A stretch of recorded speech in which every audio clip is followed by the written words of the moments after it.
8h32 sur RMC et BFM TV. Bonjour Frédéric Ancel. Bonjour. Merci d'être dans ce studio ce matin. Vous êtes vraiment l'un des plus fins connaisseurs du Proche-Orient, géopolitologue, comme on dit. Je voudrais essayer de comprendre avec vous à quelle étape nous en sommes, avec notamment ce voyage d'Emmanuel Macron, avec la question du rôle de l'Iran, du rôle de la rue arabe, comme on dit. Est-ce qu'il y a une rue arabe d'ailleurs? Et puis les conséquences, y compris pour les Occidentaux, mais en particulier pour la France. D'abord, cette phrase prononcée par Emmanuel Macron il y a quelques minutes à peine. La paix au Proche-Orient est possible. Voilà ce que dit Emmanuel Macron. Est-ce que c'est vraiment possible? Est-ce qu'on peut encore y croire? Alors non seulement c'est possible, mais c'est pas du tout de la pensée magique. Alors évidemment, il faudrait réunir plusieurs conditions qui aujourd'hui, en pleine phase de guerre, ne sont pas encore réunies. Mais si on considère que le Hamas est ou sera désarmé dans quelques semaines ou quelques mois, ce que souhaitent entre parenthèses pas seulement les Israéliens, mais la plupart des États arabes modérés, c'est quelque chose qu'il faut rappeler. Si par ailleurs l'autorité palestinienne qui, en termes de droit international, légalement, légitimement, revient dans la bande de Gaza, dont elle a été chassée en 2007 par le Hamas, déjà, l'autorité palestinienne, si elle parvient à revenir à Gaza. Et enfin, quand, c'est pas si, c'est quand ce gouvernement israélien tombera parce qu'il est en sursis au regard de la catastrophe et de la faillite du 7 octobre, une commission d'enquête se mettra bientôt sur pied. Et en général, vous savez, les commissions d'enquête, après les guerres en Israël, font chuter des gouvernements. Donc, à ces trois conditions-là qui sont parfaitement réunissables, en quelque sorte, tout redevient possible, et notamment la remise sur les rails d'un vrai processus de paix. Mais à quelle échéance alors ? À échéance de quelques mois, pas forcément de quelques années. Pourquoi je vous dis ça? Parce qu'il y a 50 ans, on parle beaucoup de la guerre du Kippour, qui avait lieu il y a 50 ans, jour pour jour. À l'époque, personne, absolument personne, parmi les observateurs, les journalistes, les diplomates, ne considérait qu'il pourrait, à court moyen terme, y avoir une véritable paix. Quelques années après seulement, la paix de Camp David était signée entre l'Égypte et Israël. Aujourd'hui encore, au moment où l'on parle, c'est la paix certainement la plus solide, la plus pérenne de tout le Moyen-Orient. Autrement dit, c'est possible. Je ne vous dis pas que ça sera le cas dans quelques semaines. On est dans une phase de guerre malheureusement, mais dans quelques mois, peut-être quelques années, c'est tout à fait possible. Alors en attendant, il y a la question évidemment de la guerre et d'une éventuelle coalition. C'est ce qu'Emmanuel Macron a évoqué hier, alors qu'il était d'abord avec Benjamin Netanyahou, puis avec Mahmoud Abbas. Il a parlé d'une coalition contre le terrorisme. Je voudrais qu'on l'écoute. La France est prête à ce que la coalition internationale contre Daesh, dans le cadre de laquelle nous sommes engagés pour notre opération en Irak et en Syrie, puisse lutter aussi contre le Hamas. Je propose à nos partenaires internationaux que nous puissions bâtir une coalition régionale et internationale pour lutter contre les groupes terroristes qui nous menacent tous. Une coalition contre le terrorisme, d'abord ça veut dire quoi? Avec qui et quel rôle? Alors très concrètement, je pense que sur le fond, Emmanuel Macron a raison de stigmatiser le terrorisme d'où qu'il vienne, y compris lorsqu'il s'agit du terrorisme palestinien et de Hamas. Faire un lien entre Daesh et le Hamas. Et ce lien est d'autant plus justifié que le 7 octobre, le Hamas s'est daéchisé. Il s'est comporté en groupe barbare, perpétrant un gigantesque pogrom. Maintenant, le problème est le suivant. Effectivement, par qui et comment? En réalité, aucun État arabe aujourd'hui ne va prendre la responsabilité vis-à-vis de son opinion d'envoyer des troupes, surtout pas dans la bande de Gaza. C'est très compliqué. Donc chacun attend, en réalité, je vous le dis de manière un peu cash, chacun attend qu'Israël fasse le sale boulot. En fait, c'est ça la vérité. Et donc détruise militairement le Hamas. Sauf que l'idéologie terroriste qui sous-tend le Hamas, avec notamment l'idéologie des frères musulmans, cette confrérie radicale créée en Égypte dès 1928 et dont le Hamas est la branche palestinienne, donc les frères musulmans, ça, il faudra bien lutter contre. Donc moi, je pense que la coalition internationale dont parle Emmanuel Macron, elle est surtout alors militaire du point de vue israélien, elle sera peut-être militaire du point de vue américain. Pour le reste, il s'agit politiquement et financièrement de lutter contre le Hamas. Qui pourrait en faire partie ? Alors, la coalition contre Daesh, c'est en fait d'abord une quinzaine d'États occidentaux, pour la plupart d'ailleurs européens. Les Américains évidemment en pointe, les Français y sont bien évidemment. Je rappelle que nous avons deux bases très importantes en Jordanie et aux Émirats arabes unis. En fait, il suffit juste d'élargir la cible en quelque sorte. Oui, avec une nuance quand même, c'est que dans la bande de Gaza, ça va être extrêmement difficile. Les Israéliens, déjà, pour y rentrer, ils vont faire face, évidemment, à des difficultés militaires extrêmement dures. Encore une fois, d'un point de vue strictement militaire, je n'imagine pas des soldats français, des soldats égyptiens, des soldats américains rentrer dans la bande de Gaza. C'est la question que j'allais vous poser. Concrètement, ça ne veut pas dire que nous allons prendre les armes et que des Français iraient participer, des militaires français iraient participer aux côtés d'Israël. Non, ça me paraît absolument illusoire. En revanche, le Hamas, une fois qu'il sera désarmé, si les Israéliens réussissent à le faire dans la bande de Gaza, il pourra très bien, comme le fait Daesh, établir ou propulser des cellules, en quelque sorte, plus ou moins dormantes, dans le reste du Moyen-Orient. Et c'est là, me semble-t-il, que la France, avec d'autres États qui participent déjà à la coalition contre Daesh, pourrait intervenir, parce qu'on frappe déjà des cellules de Daesh après la destruction de la quasi-totalité de l'État islamique il y a environ 5 ans. Ça donne une forme aussi de légitimité internationale à la réponse d'Israël. Alors, oui, et on va même au-delà. Emmanuel Macron parle du jour d'après.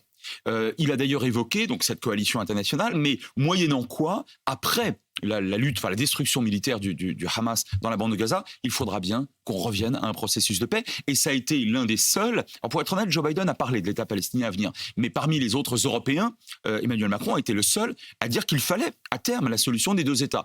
Donc on n'a pas affaire, me semble-t-il, à un bout de feu qui ne parle que militaire. Il parle militaire pour l'instant parce qu'on a besoin de détruire le Hamas, mais pour mieux ensuite favoriser cette autorité palestinienne. Et d'ailleurs, vous évoquiez la visite de Joe Biden. Joe Biden, lui, n'avait pas été reçu par Mahmoud Abbas, n'avait pas pu se rendre en Jordanie comme le fait en ce moment même Emmanuel Macron, ni même envisager d'aller en Égypte comme il va sans doute le faire, même si ça n'est pas encore tout à fait officiel, l'Élysée ne confirme pas, mais devrait se rendre un peu plus tard. Je vais revenir sur cet aspect-là et sur la question du rôle aujourd'hui d'Emmanuel Macron.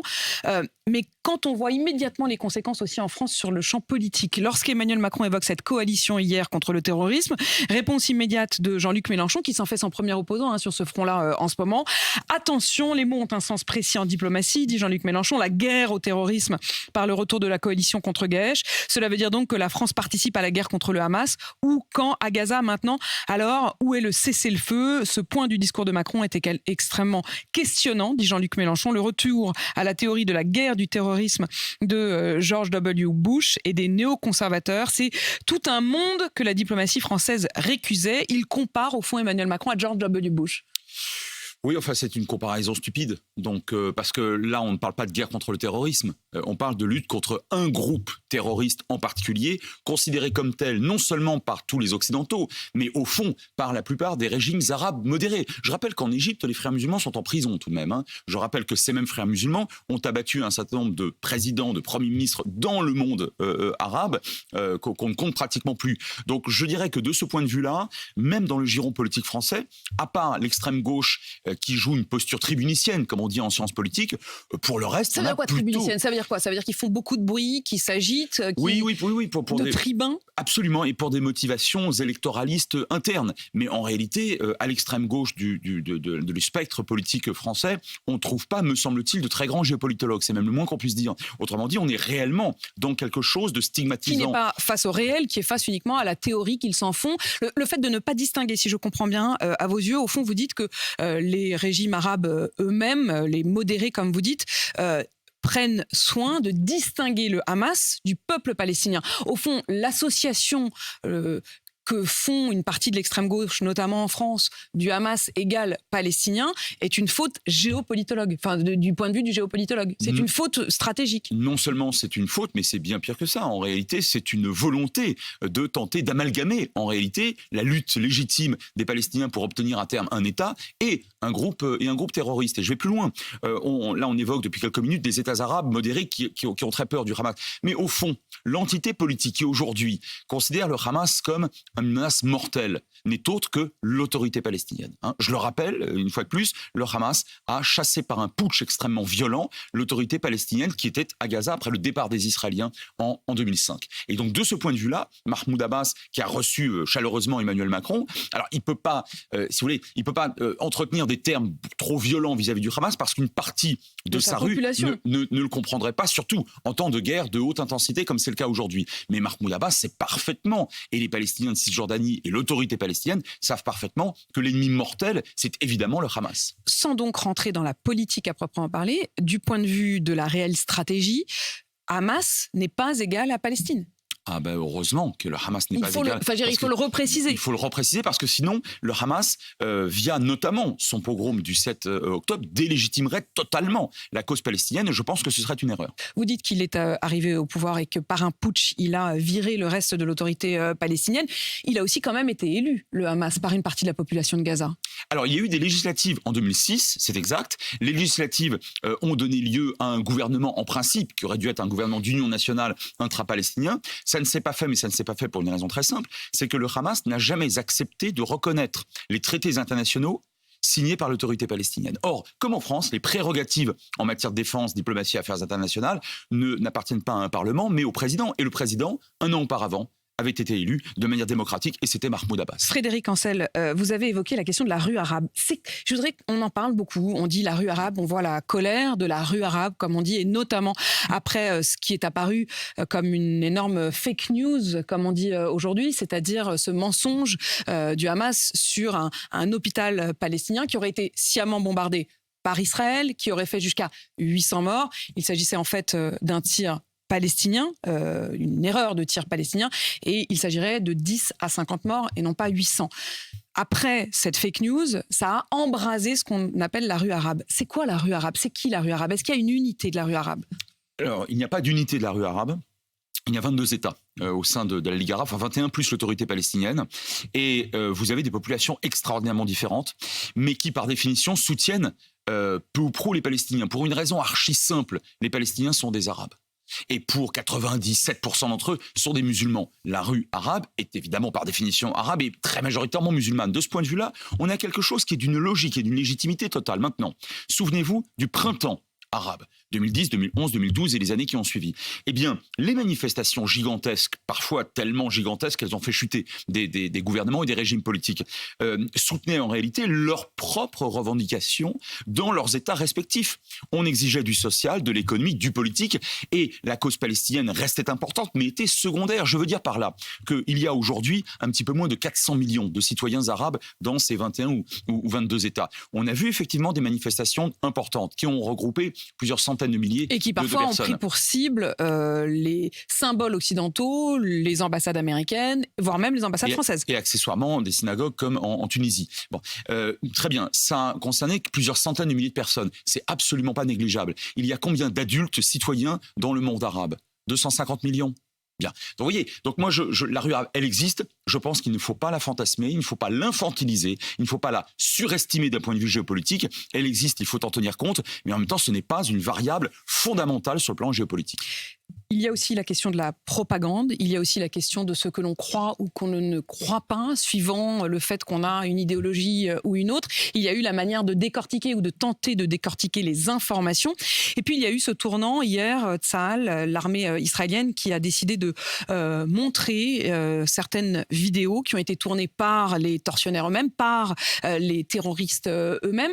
Dans une de ces vidéos, notamment, il y a ce terroriste islamiste qui appelle ses parents et qui dit au téléphone papa, maman, j'ai tué 10 juifs, il s'en enorgueillit et il dit tu seras fier de moi. Il ne dit pas des Israéliens, il dit des juifs. Pourquoi la haine du juif? La haine du juif, pourquoi? Parce que le mouvement Hamas est un mouvement islamiste radical, donc frères musulmans, dans la charte constitutive duquel, en 1987, non pas les Israéliens, mais les Juifs, sont considérés, je cite, comme des singes et des porcs. J'imagine que c'est plus facile d'égorger un porc ou peut-être un singe qu'un humain, et encore. Et le judaïsme est considéré comme une religion frelatée, fin de citation. Donc ça commence extrêmement mal. Et l'islamisme radical, de toute façon, a toujours entretenu une forme d'antisémitisme extraordinairement virulent et à la limite génocidaire, comme on l'a vu très concrètement le 7 octobre dernier. C'est ça le problème. Et j'ajoute un point important. Pendant le processus de paix qui a existé de 93 à 96 et jusqu'à 2000, bon, c'est ce qu'on appelle le processus d'Oslo. Le gouvernement israélien, c'est pas un gouvernement d'extrême droite, c'est le moins qu'on puisse dire. C'était le tandem Rabin-Peres soutenu par la gauche radicale et par des partis arabes. De l'autre côté, l'autorité palestinienne de Yasser Arafat. Ça négociait qu'à un cas, ça fonctionnait à peu près correctement. Quels sont ceux qui, à l'époque, avaient décidé de casser le processus de paix d'Oslo en perpétrant déjà des massacres dans les rues civiles israéliennes, pas dans les quartiers arabes ou dans les villages arabes, mais dans les rues de Jérusalem, et notamment Jérusalem-Ouest, et Tel Aviv, c'était le Hamas. Donc à chaque fois, vous avez la politique du pire, d'une part, y compris face à l'autorité palestinienne, et d'autre part, une politique très violemment antisémite. Avec une immense difficulté qui est aussi la question de la perception selon que vous êtes d'un côté ou de l'autre. La reine Rania de Jordanie, alors même qu'Emmanuel Macron il est en Jordanie et s'apprête à échanger avec le roi de Jordanie dans quelques heures, elle a accordé une interview à CNN hier soir dans laquelle elle parle justement de ce 2 poids, 2 mesures suivant que l'on est du côté occidental ou du côté arabe. Écoutez. Nous sommes choqués et déçus par la réaction du monde face à cette catastrophe. Lorsque le 7 octobre s'est produit, le monde a immédiatement soutenu Israël et son droit à se défendre. Puis il a condamné les attaques qui se sont produites. En revanche, ces 2 dernières semaines, il n'y a eu que du silence. On nous dit que c'est mal de tuer une famille entière. Mais est-ce que c'est bien de les bombarder jusqu'à ce que la mort s'en suive ? Il y a 2 poids, 2 mesures et c'est choquant pour le monde arabe. Nous considérons que l'Occident ne se contente pas de tolérer cette situation, mais qu'il en est tout simplement complice, ce qui est horrible et nous déçoit tous profondément. Dans ce contexte, ça risque d'être assez compliqué, les discussions avec le roi de Jordanie. Alors le roi de Jordanie, dont il faut rappeler qu'il est extrêmement modéré, que d'ailleurs son régime est pro-occidental, enfin il est tenu à bout de bras sur le plan économique par les États-Unis. Enfin, sa femme dit là que les Occidentaux sont complices, pas seulement, pas seulement spectateurs, complices. Oui, c'est un terme fort. Alors donc c'est l'épouse d'un roi dont le père avait fait tuer des milliers de Palestiniens lors de Septembre Noir en 1970. On était déjà en Jordanie et c'était intra-arabe et ça ne gênait pas grand monde. En Syrie ces dernières années, notamment dans le faubourg de Damas qui s'appelle Yarmouk, qui est un ancien camp de réfugiés palestiniens, il y a eu des dizaines de milliers de victimes, dont certaines assassinées à base de gaz neurotoxiques par Assad. Je n'ai pas beaucoup entendu, et croyez-moi, j'écoute ce qui se passe dans le monde arabe, c'est mon métier, je n'ai pas beaucoup entendu de réactions au plus haut niveau, ni non plus dans la rue arabe. Autrement dit, lorsque les Palestiniens sont victimes d'Israël, ça choque les Arabes, mais quand les Palestiniens sont victimes d'autres Arabes, ça n'embête personne. Donc moi, je comprends très bien elle est dans une posture, elle est dans un rôle. Bien sûr, elle est dans un rôle, dans une posture. Elle le dit d'ailleurs, même si le mot complice est très fort, elle le dit de manière relativement modérée. Très bien, mais on peut surtout comprendre derrière ça que les dirigeants arabes modérés craignent effectivement que le Hamas agite en quelque sorte des cellules qu'on évoquait tout à l'heure pour tenter de mettre fin à leur propre régime. Autrement dit, ils ont peur du Hamas eux-mêmes et ils pointent le doigt pour se faire sur les Occidentaux. C'est pour cela également que notamment ni la Jordanie ni l'Égypte n'accueillent de réfugiés de Gaza. Pour l'instant, on a bien compris que la frontière, certes, avait fait passer une vingtaine de camions humanitaires, mais seulement dans le sens Égypte vers Gaza. Dans l'autre sens, l'Égypte n'accueille aucun réfugié. Et certainement pas, puisqu'il y a 5 ans de cela, à partir de la bande de Gaza, le Hamas avait permis à des djihadistes de Daesh d'entrer donc dans le Sinaï égyptien et d'y massacrer plusieurs dizaines de soldats et de policiers en prière pendant le Ramadan. Donc on est là avec le maréchal al-Sisi chez quelqu'un qui craint comme la peste l'extension chez lui évidemment du conflit et l'arrivée dans des cohortes de pauvres gens réfugiés, parmi eux donc des militants du Hamas. D'ailleurs, ce qui nous permet aussi de rappeler, je le dis d'un mot, que le blocus de Gaza n'est pas un blocus israélien mais un blocus israélo-égyptien. C'est toujours intéressant de le rappeler. C'est-à-dire qu'il n'y a pas qu'Israël qui bloque la frontière, il y a effectivement l'Égypte dans le sud. Il y a 2 pays contigus à la bande de Gaza, il n'y en a pas un. C'est l'Égypte et c'est Israël. Qui, elle aussi, donc, referme les frontières. L'Égypte, un mot, puisqu'il y aura vraisemblablement une rencontre entre Emmanuel Macron et Al-Sisi. Qu'est-ce qu'on peut en attendre dans ce contexte ? Davantage d'humanitaire. Sur le plan politique, franchement, pour l'instant, on ne peut rien faire. On est en phase de guerre et les Israéliens, de toute façon, rentreront dans la bande de Gaza. En revanche, de l'humanitaire. Et d'un mot, je le dis aussi, les ricaneurs très paresseux en général sur le poids ou la puissance de la France dans la région se trompent. Nous avons d'excellents rapports avec l'Égypte, qui par ailleurs est l'un de nos principaux clients sur le plan militaire. Excellents rapports avec la Jordanie, sur le territoire duquel nous avons une base aérienne. Excellents rapports d'alliance militaire avec les Émirats arabes unis. Et par ailleurs, on l'a bien vu, nous entretenons de très bons rapports à la fois avec l'autorité l'autorité palestinienne et Israël. Si vous êtes capable de me citer un autre État disposant d'autant de leviers, je vous félicite. Et puis on parle avec le Qatar. Est-ce que le Qatar peut être un des éléments qui permettent de faire sortir des otages? Faire sortir des otages, oui, dans le cadre d'une très grande duplicité, qui est la marque de fabrique du Qatar, qui est quand même le soutien financier fondamental, non seulement du Hamas, mais des frères musulmans. Donc la politique du pire d'un côté, et puis lorsqu'on a besoin effectivement d'un relais pour faire sortir, et tant mieux de ce point de vue-là, des otages, on fait appel au Qatar, ce qui n'est pas quand même sans poser problème. Et on aura donc des discussions. Est-ce qu'on peut quand même espérer que certains otages sortent? On a parlé de 9 otages français et de 220 otages en tout. Oui, la réponse est oui. D'abord, il y en a déjà 4 qui sont sortis. Le Hamas est composé de fanatiques, mais pas d'imbéciles. Les 2 premières otages à être sorties, c'était des Américaines. Donc, comme s'il s'agissait d'établir un coin entre les États-Unis et Israël. Mais je pense objectivement qu'on peut espérer la sortie d'autres otages. Et on a envie de rester sur ce mot d'espoir. Merci Frédéric Ancel d'être venu nous expliquer tout cela ce matin. Vous êtes géopolitologue, auteur de Les voies de la puissance, penser la géopolitique au XXIe siècle. C'était Odile Jacob. Il est 8h52 sur RMC BFM TV.